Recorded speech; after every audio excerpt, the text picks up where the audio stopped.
Bravo gave us part 1 and 2 of Married to Medicine. Boy, I tell you, Simmone and Heavenly was not playing no games. I tell you that they was going for the jugular. Woo, child. I did. Yeah. What it do, baby? What's up? Your girl Gigi is back. We're going to be talking about Married to Medicine. We're supposed to have 3 parts, but they literally gave us a 2-hour, part 1 and 2 combination. I don't know. It was a lot for me to goddamn take notes for, so we're going to talk about everything, but we just gonna get like the main stuff that happened. So if I miss a couple things, I apologize, but we're really just going to get into like the nitty gritty of, what really was supposed to be, the recap of this season and stuff.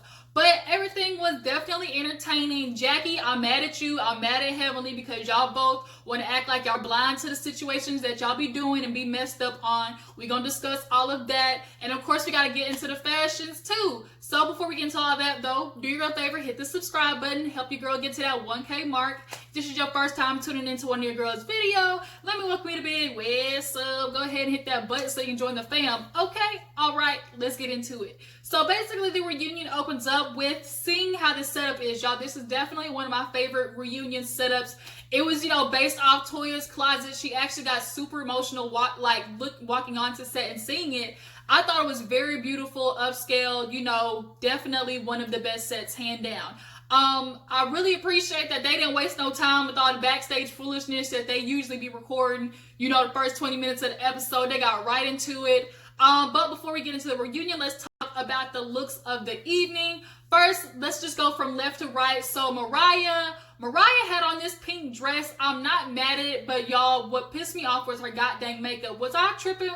Or did they throw all of the bronzer on her face? Like, she looked like just gold from the cheeks down. Like, it was not cute. Whoever is your makeup artist is not your friend no more. They need to be fired immediately, okay? I think who sat beside her was Simmone. This was one of my favorite hairstyles for Simmone. She had a cute, nice little bob. Flicks kind of like bangs. Super cute. Her makeup was on point. I like the suit, but it looked like a suit that you could kind of wear to like an evening, like cocktail party event. Like, I wish she just would have done a little bit more when it came to her looks. But as far as makeup and hair goes, definitely A1. So Toya, a lot of people are saying Toya had too casual of a look for the reunion, but I actually appreciate it. Sometimes girls be doing too much, and Toya came out there to me with the best hair and makeup. Her hair was just nice, perfectly coiffed curls. The dress was nice, silky, with the good cheetah/leopard print, whatever it was. And I think it fit her, figure nicely. She got that big old dome she got to cover. And I just really appreciated that she kept it, not too much. Like, Toya definitely was one of my favorite, hands down. So, I think Heavenly came out there looking like a feather duster. Her wig, didn't like it. Her makeup, it looked good because Jackie apparently gave us some Botox before the show. So, thanks to Jackie, Heavenly face was, a little more on point than it usually is. But as far as the dress goes, it definitely looks like, it was Fashion Over Fit. But I'm not mad at it. It could have been a lot worse, in regards to Heavenly's fashions, because she really don't be like all that. Jackie, I actually didn't mind her haircut. I wish the bangs were cut just a tad bit shorter, like right across the top of her eyebrows. It was just a little too low for me, but other than that, I think the look was, decent. It was okay. Quad, I actually loved Quad's look for a suit. That's what I was hoping, Simmone would have went for. If you're going to wear like a pantsuit, you might as well go all out. I really appreciated the beading on it. Her hair and makeup looked nice. Quad, if there's anything she do, that girl will make a look, okay? Quad will come out with a look. So I appreciate Quad's, reunion look. Now, as far as Buffy goes, she came out there looking like, a French maid too. Her and her titties joined the reunion later on, and it was a lot. She came out looking like she was from, good old Dynasty, rich white woman tease. And I guess, that's what Buffy want to do. She can do it. She got the money. Like she says, wealth whispers. So basically, let's just get into the reunion, how it started. And basically talks about how Quad is, officially divorced from Dr. Greg. Now, she's happy living a single life. They did a little montage, kind of like living single with the laugh tracks and stuff. And after that, she's talking about how she's moving on. And actually, apparently, Simmone and Cecil have been hanging out with Dr. Greg and his newfound woman. And Simmone definitely put out there like a very attractive girlfriend. I said, dang, Simmone, like you didn't have to add all that, juice on top of it. Like all you could have said was, he's with a nice young lady and like so far so good. But she had to put the very attractive woman on top of it. She definitely, to me, was trying to give Quad a little poke in the side with that. Now, Andy asked Quad if she cared that Simmone and Cecil were hanging out with Greg. She said no. I wouldn't care if it were me, like, if you're hanging out with Dr. Greg, because they have been friends with Greg for a long time. So, like Quad said, if they just dropped him just because, of divorce, like, I would, question their character. But, the fact that she's hanging out with the girlfriend like that, like the way Simmone was making it seem, that's a little questionable. But we obviously got to get into, Simmone and Quad's relationship because it started out real rough. The very beginning of this season started out with that lunch turned bad because Quad came an hour late, didn't even apologize, and then flew off the handle immediately trying to come for Simone's neck. Simmone wasn't having it. She left. And so the fan question was like, Quad, after watching, do you see how, like, it could be annoying how you came in, didn't even apologize for being late or nothing? And so now Quad wants to go back to this goddamn crab boil. Quad, let it go. Every time somebody brings up something that you do wrong, your favorite thing to do is revert back to the time that you were a victim 5, 6, 10 years ago. And Toya even called it like, girl, you going back. Playing victim, you going back. Heavily tried to tell her to shut up, but no, Toya was dead right. Quad, Simmone did apologize for that crab boil 10 times over. Stop bringing it up. It was irrelevant to the fact that you showed up to this meeting that you were supposed to have rude and late and not apologetic. And eventually Quad apologized because she knew, she was wrong and she got rained for filth on Twitter and everything. They went for Quad's neck because the way she was acting. She always does that. People done been complaining about you showing up late and you still do it. You ain't respected people's time and they got the nerve to be like, girl, I got work to do. If anybody got work to do, Simone's work is definitely more integral to people's lives than yours, sister circle. She delivers babies. She's a doctor, okay? Quit acting like you just that, important, this goddess of life. But after she apologized, they finally, get over it and stuff. I think after that, they actually get into how Heavenly set her up, the double dates and stuff. Heavenly, no, just no. Them two men, just no. And then Andy, had to ask the important fan question, what people were asking, what's more important to Quad? Good credit, penis size. Now, Toya, she basically put it out there correctly, like, you can fix credit, you can't fix no micro penis, like, you just can't.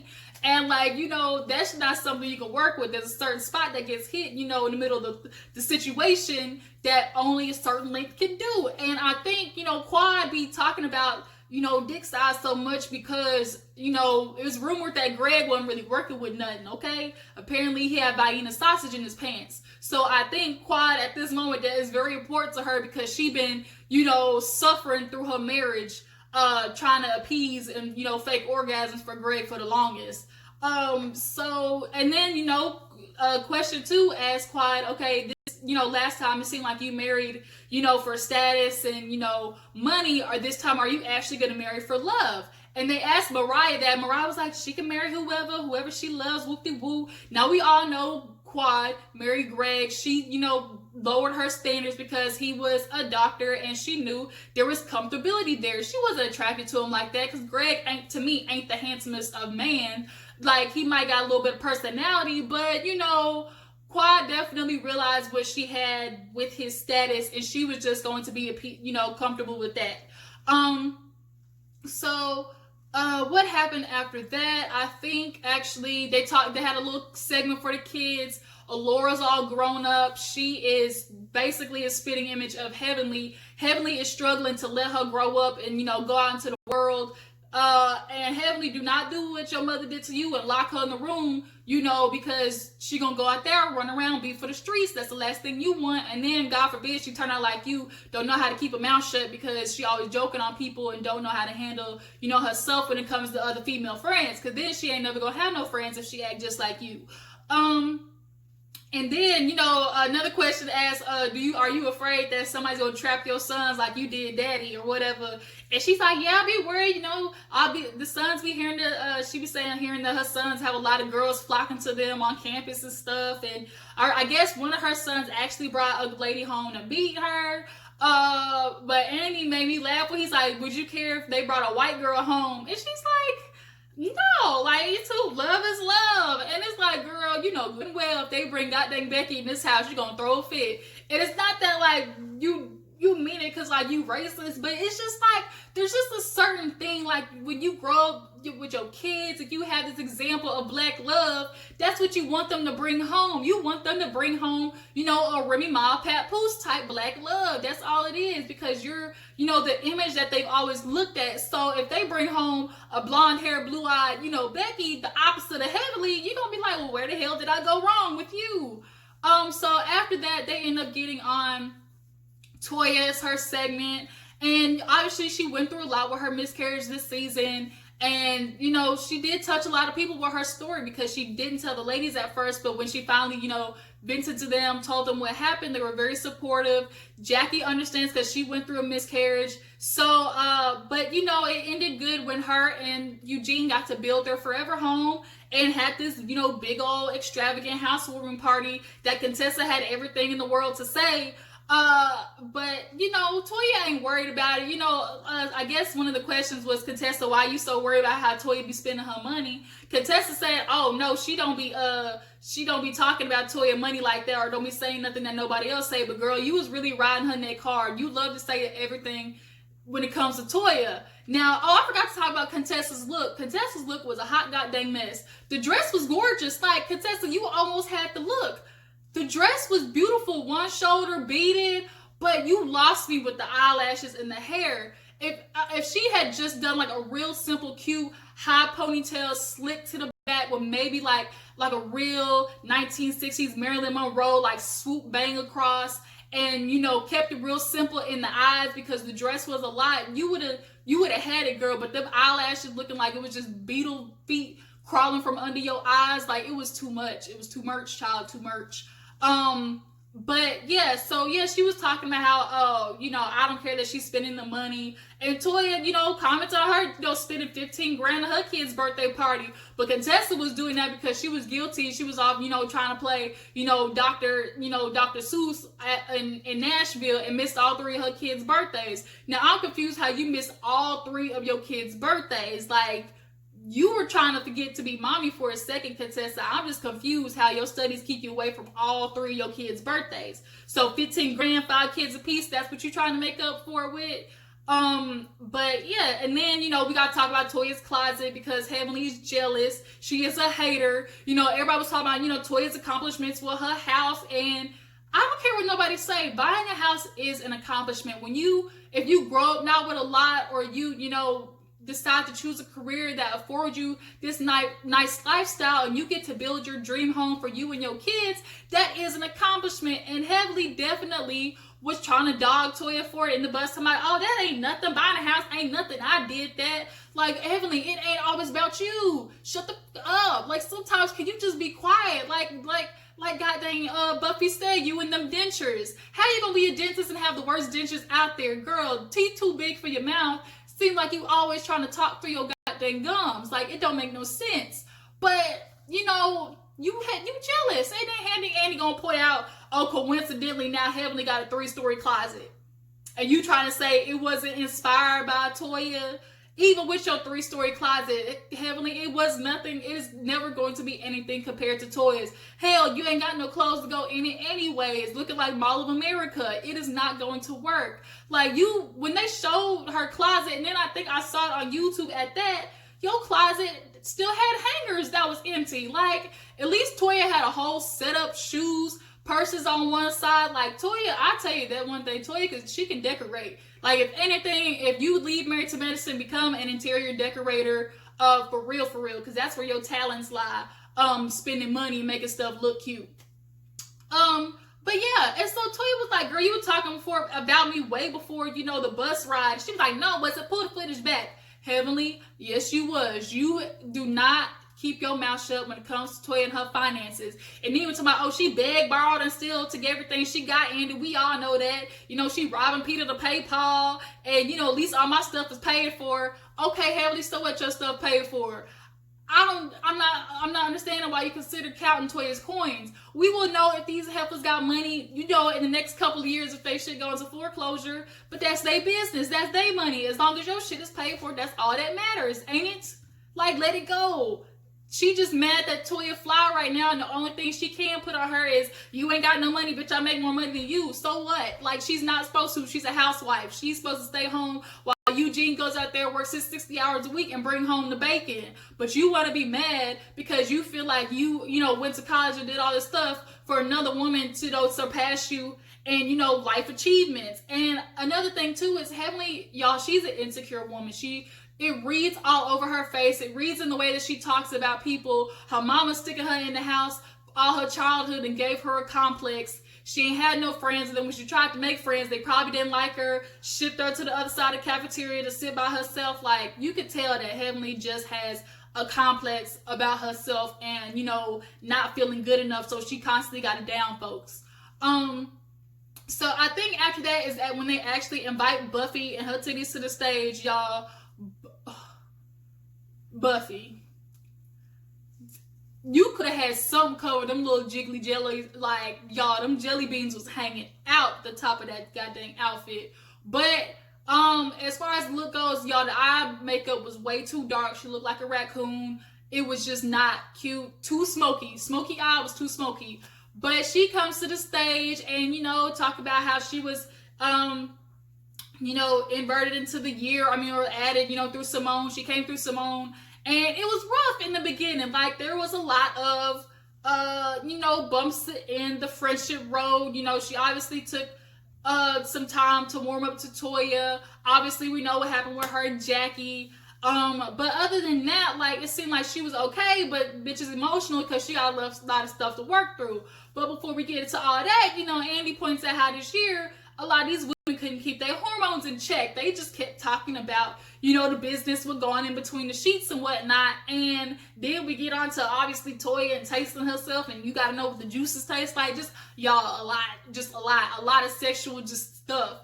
But, Dr. Jackie had to plug her book in talking about, now, Andy, if you read my book, you'll get all that information on what you're supposed to eat to make stuff taste right. Now, we know about fruits and stuff, pineapples and whatnot, supposed to make all that type of stuff taste sweet. With Candy being the sexpert on Real Housewives of Atlanta, she talked about this stuff too. But, yeah, and then, Toya, of course, brought up the choking stroke I had, she's like, contestant Kimmy tomorrow, are you supposed to black out? If a nigga choke you till you black out, bitch, that is attempted murder, okay? You was not supposed to black out in the midst of, sexual passion and this man choking you on your throat. It's like Quad said, it's just a little pressure, just right up under the chin, right there. That's it. That's all it's supposed to be. And so Eugene in the back talking about Toya all talk, like she just really just be saying that stuff. He be like, we don't be swinging from chandeliers and all that type of stuff.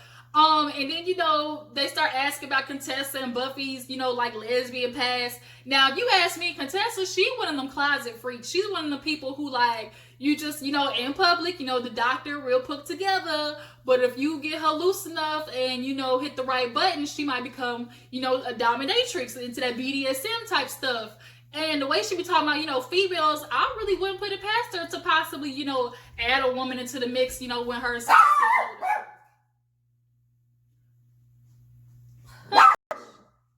Hey. Hello. Hey. Hey. Hush.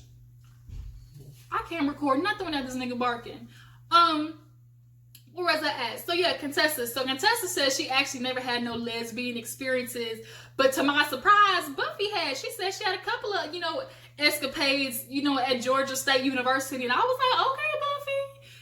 She one of them quiet ones too. I'll do your taxes, but in the middle of the night, she like a little booty grab and all that type of stuff. Buffy one of them closet freaks as well. What happened after that? I think we also got into, obviously, the situation with Jackie and Buffy. And Heavenly, can you be quiet for just 2 seconds? That's what I want to know. Can you be quiet? Because every time Jackie or anybody confronted Jackie about what she was doing with Buffy, Heavenly kept trying to butt her behind in. And we don't need you to be her guard dog. Jackie is a grown-ass woman. She can handle herself. But the problem is, I really think Jackie has flocked to Heavenly because after that Cabo situation, she saw that Heavenly ride for her hard no matter what. And Jackie, at the end of the day, she low-key is full of herself. She just knows how to hide it well. When you are a doctor and you become this prestigious stuff, you become accustomed to people looking up to you and putting you on this pedestal. And Heavenly definitely has done that, and Jackie sucks it all in like a sponge.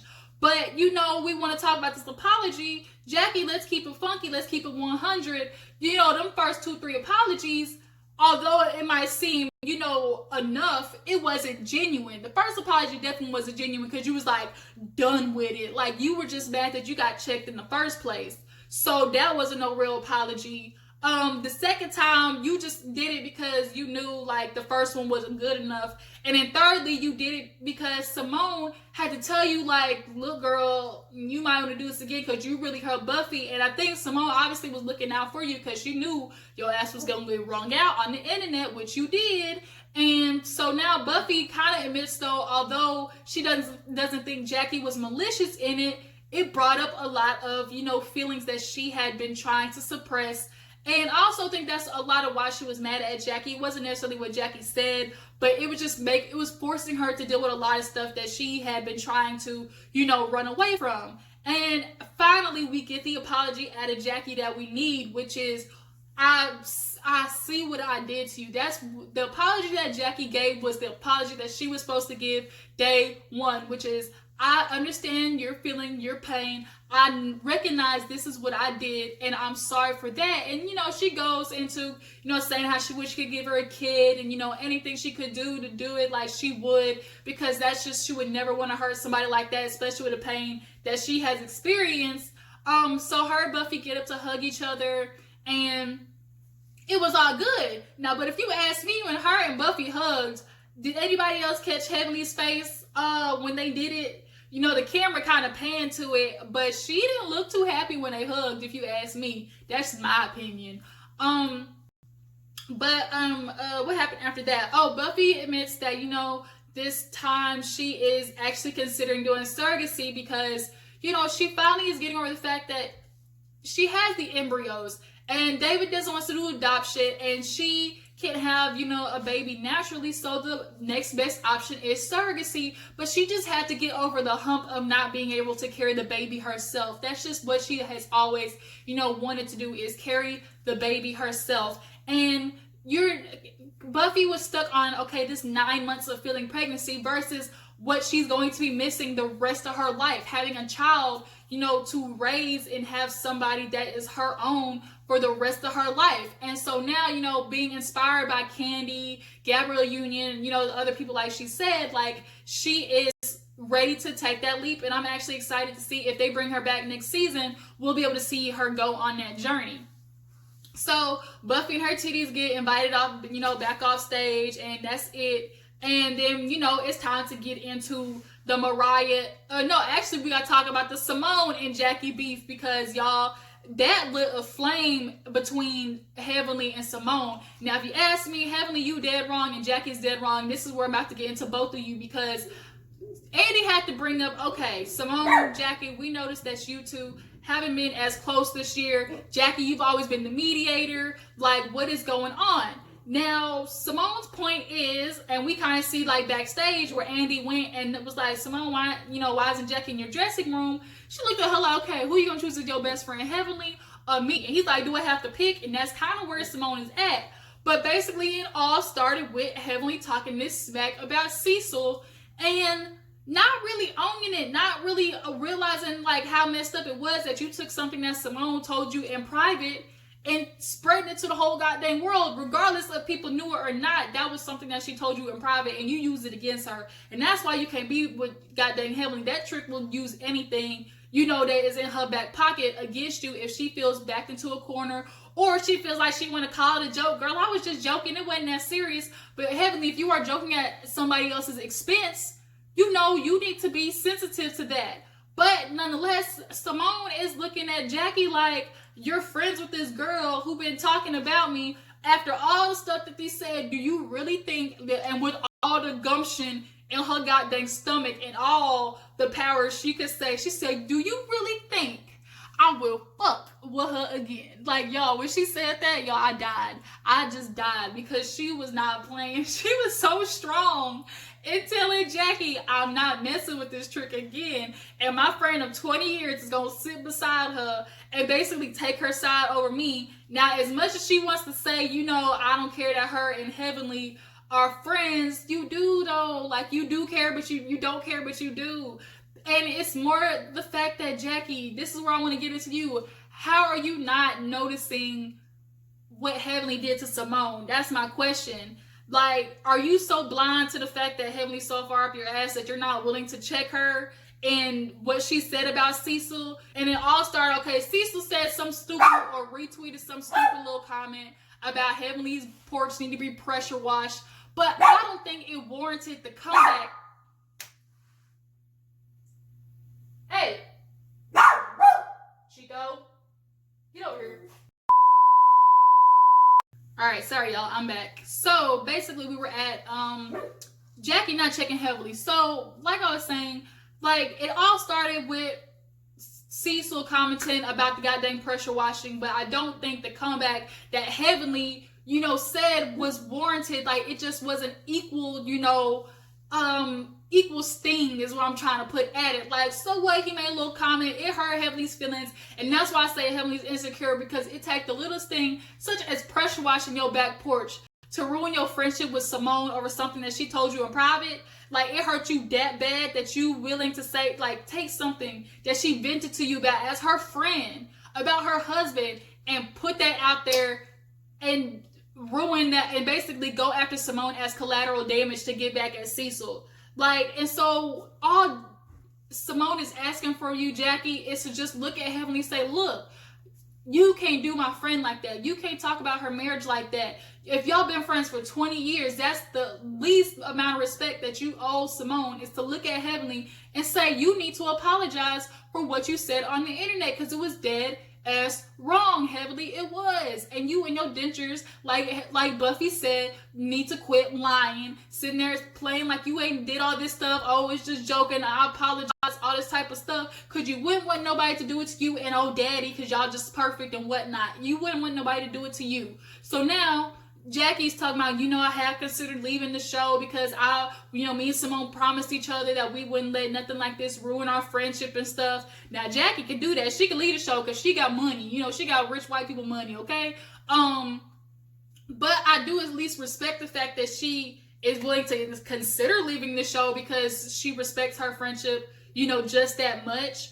But at the end of the day, you know, I don't appreciate how, you know, Simmone even asked her the question, you know, well, what if Heavenly said that stuff about, you know, you or your husband? Would you even F with her like that? And Jackie flew past the question.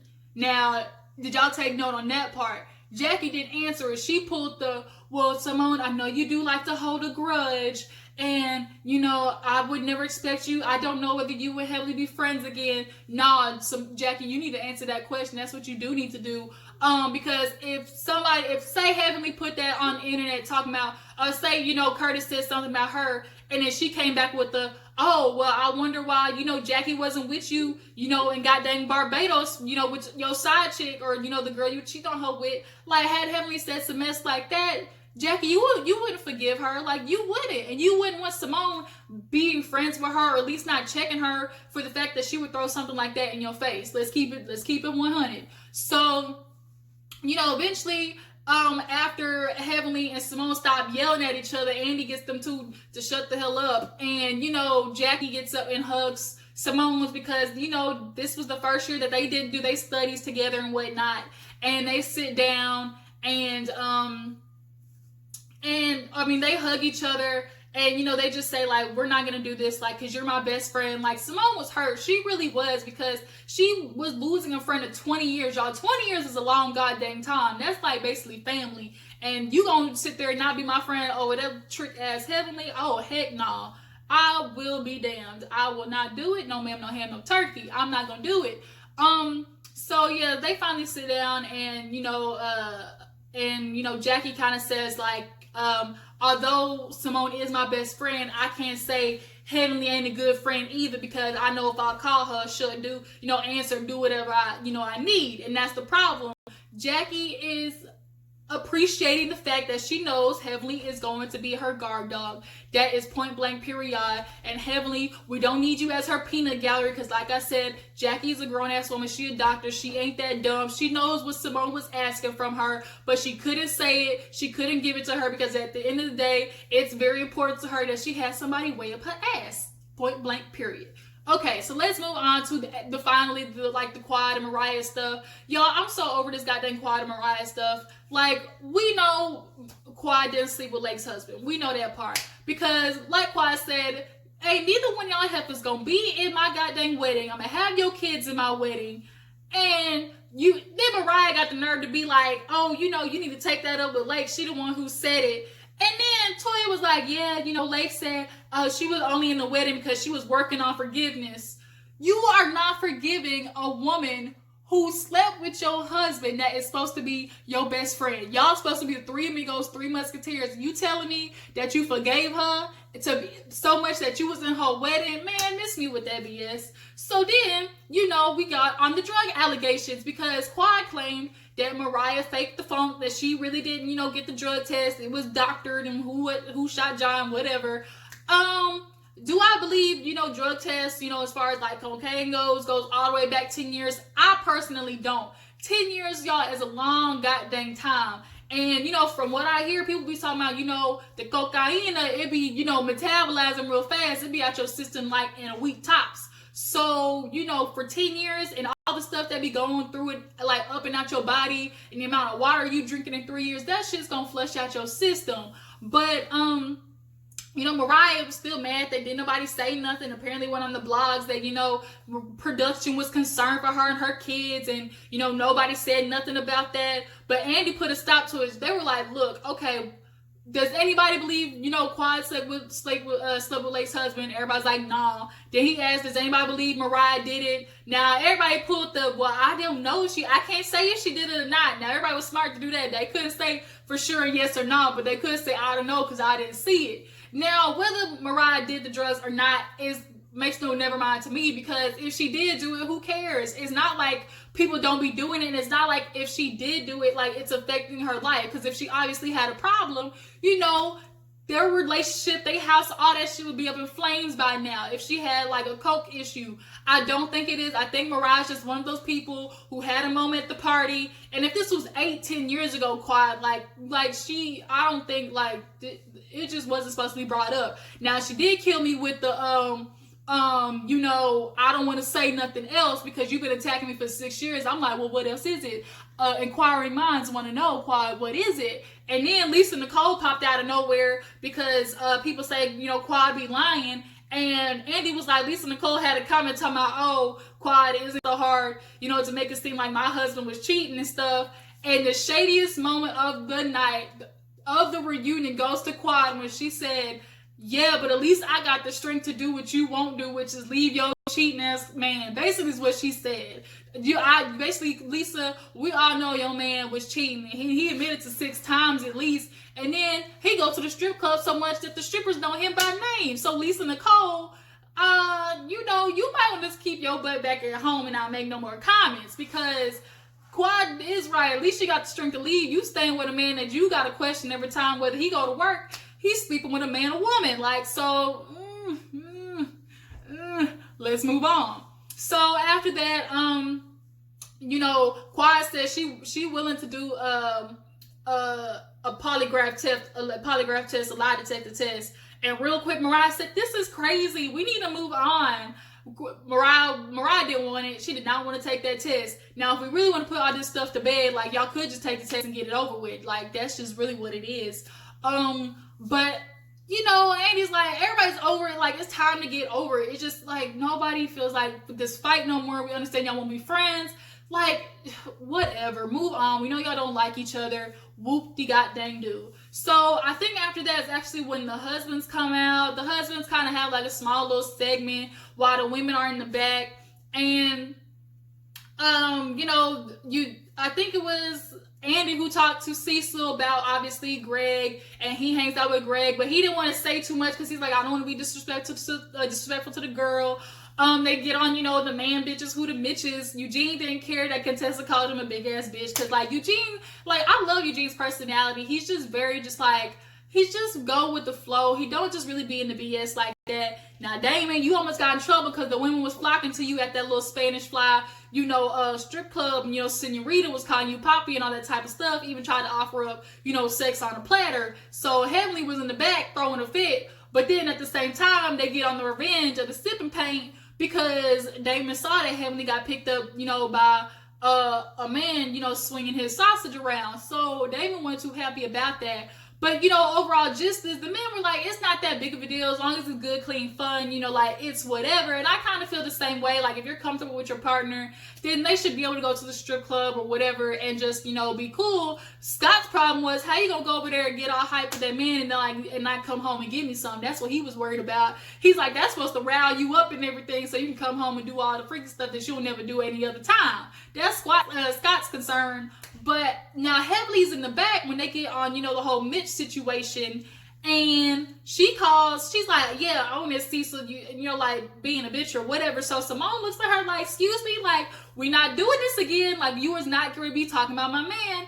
And all hell breaks loose. These two yelling at each other. Simmone talking about, bitch, we about to have a drag race. We about to drag each other. Heavenly's like, to say what you want because you ain't going to win. Now, Simmone comes out, with the I know you line because your husband Damon been out drunk with Cecil, F you, like, and then of course Heavenly's like F you too, and Toya gotta break them up. And if you ask me 2 more seconds, Simmone would have flew across that room. If you ask me, and you know what, she would have been at liberty too, because it's about time Heavenly got the business or the bowls from somebody. Somebody should have been and gave Heavenly the business already, because she run her goddamn mouth too much.